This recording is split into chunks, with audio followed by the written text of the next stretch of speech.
বন্ধুগণ নমস্কার। প্রথমে আপনাদের অনুরোধ করব আপনারা আমার চ্যানেলটি সাবস্ক্রাইব করবেন।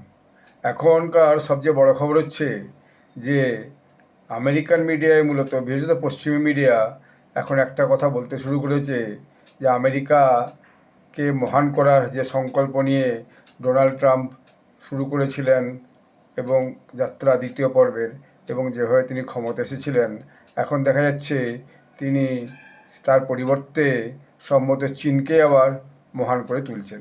যদি বলেন কেন, দেখা যাচ্ছে যে ডোনাল্ড ট্রাম্প তার যে বিভিন্ন মিত্রদেশ ছিল তার সবার সঙ্গেই একরকম একটা শত্রুতা শুরু করেছেন।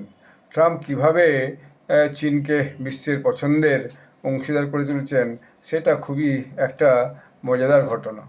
এখন এই যে পশ্চিমী গণমাধ্যম অর্থাৎ ফরেন মিডিয়া, তারা পরিষ্কার বলছে ট্রাম্প আবার চীনকেই মহান করে তুলছেন।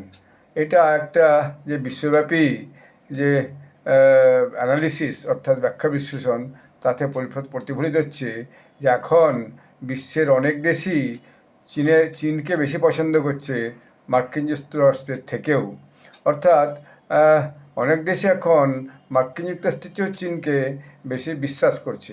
তার কারণটা হচ্ছে ডোনাল্ড ট্রাম্পের যে পররাষ্ট্রনীতি, তাতে একটা অপ্রত্যাশিত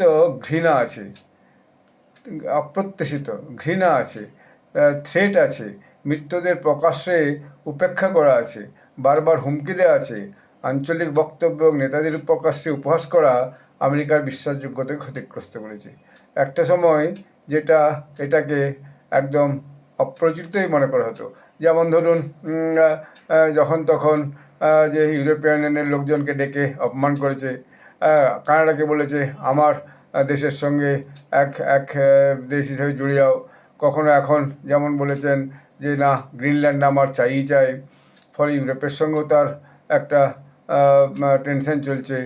এবং দেখা যাচ্ছে যেভাবে তিনি বলেছিলেন যে আমি ইউক্রেন রাশিয়ার যুদ্ধ বন্ধ করে দেবো, সেটা তেমন কিছু বলেননি।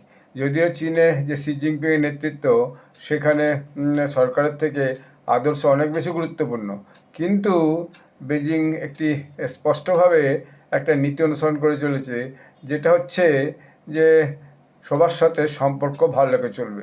এটা কিন্তু সকলের কাছে গ্রহণযোগ্য মনে হচ্ছে। এখন এটা রিসেন্টলি দেখা যাচ্ছে, আমি আগের একটা ভিডিওতে বলেছিলাম যে কানাডার প্রধানমন্ত্রী মার্ক কার্নি চীনে গেছেন, এবং যদি দেখা যায় চীনের সাথে কিন্তু ঐতিহাসিকভাবে কানাডার সম্পর্ক কিন্তু ভালো ছিল না। বেজিংয়ের সঙ্গে কানাডার সম্পর্ক ভীষণই টান ছিল। অর্থাৎ কানাডাও বেজিংয়ের যে একজন টেক অ্যাডভাইসারকে বন্দি করে রেখেছিল, চীনেও তার পরিবর্তে কানাডার দুজনকে বন্দি করে রেখেছিল, এরকম একটা ঘটনা। কিন্তু এই যে মার্ক কার্নি এবারে গেলেন কানাডা এবং সমস্ত রকমের আমেরিকার যে রক্তচক্ষুকে উপেক্ষা করে গেলেন, সেখানে তিনি একটি বহু বিলিয়ন ডলারের যে ট্রেড ট্রিটি, একটা বাণিজ্য চুক্তি কিন্তু স্বাক্ষর করেছেন।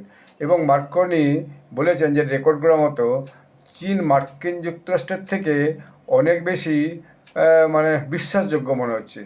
এটা আমেরিকার যে সবচেয়ে কাছের মিত্র দেশ কানাডা, তাদের এই বিবৃতিটা কিন্তু আমেরিকার কাছে খুবই একবারে যে ভালো লাগবে তা অবশ্যই লাগবে না।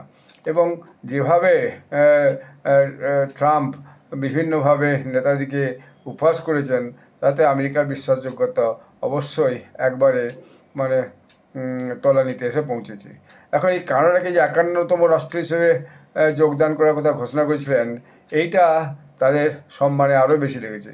কিন্তু চীন কানাডাকে উপযুক্ত সম্মান দিয়ে, উপযুক্ত সহযোগিতার হাত বাড়িয়ে দিয়েছে এবং কূটনৈতিক ভিত্তি অর্জন করেছে, যেটা মার্কিন যুক্তরাষ্ট্র স্বেচ্ছাতেই ত্যাগ করেছে। প্রথম থেকে কানাডার উপরে 10% ট্যারিফ, 20% ট্যারিফ, আরও ট্যারিফ বাড়িয়ে দেবো, এরকম কথা বলে তিনি কিন্তু সম্পর্কটাকে আরও খারাপ করেছেন। এবং তিনি প্রায় বিভিন্ন সময়েই এই সমস্ত নেতাদিকে বিদ্রুপাত্মক মন্তব্য করেছেন, যেটা এই সমস্ত নেতাদের কখনোই ভালো লাগেনি। তো এইভাবে দেখা যাচ্ছে ধীরে ধীরে আমেরিকা তার বন্ধুদের থেকেই অনেক বেশি সরে যাচ্ছে, দূরে চলে যাচ্ছে, অন্যদিকে বিচ্ছিন্ন হয়ে যাচ্ছে। অন্যদিকে চীন কিন্তু তার যে মিত্ররা, তার সঙ্গে আরও কাছে আসছে এবং বিশ্বাসযোগ্য হয় তাদের সঙ্গে ব্যবসায়িক ডিল করছে। ট্রাম্প হয়তো শক্তি প্রদর্শনের চেষ্টা করছেন, সেটা কিন্তু তার একটা বিপরীত ফল তৈরি করছে, এবং মনে হচ্ছে এখন যে তিনি আমেরিকাকে যে মহান করার চেষ্টা করছিলেন, তিনি তার কাজকর্ম, কথাবার্তা এবং তার যে আজ এক কথা সঙ্গে সঙ্গে পরের মুহূর্তে আরেক কথা, এইমাত্র এক কথা বলছেন আবার পরের মুহূর্তে আরেক কথা বলছেন, এইরকম করে তার যে বিশ্বাসযোগ্যতাটা, সেটা বিভিন্ন দেশের কাছে একদম মানে তাকে হাস্যাস্পদ করে তুলেছে, এবং সবাই এখন আমেরিকাকে বাদ দিয়ে আবার নতুন নতুন বন্ধু খুঁজছে, যাদের সঙ্গে ব্যবসা বাণিজ্য করা যাবে এবং দীর্ঘস্থায়ী একটা সম্পর্ক তৈরি করা যাবে। তো তাহলে Donald Trump rather make China great again. Donald Trump is in fact trying to make China great again rather than make America great again. That is the analysis of the foreign media at this point of time. যাই হোক, আমি এই ব্লগটা এখানে শেষ করছি। আপনারা সবাই ভালো থাকবেন।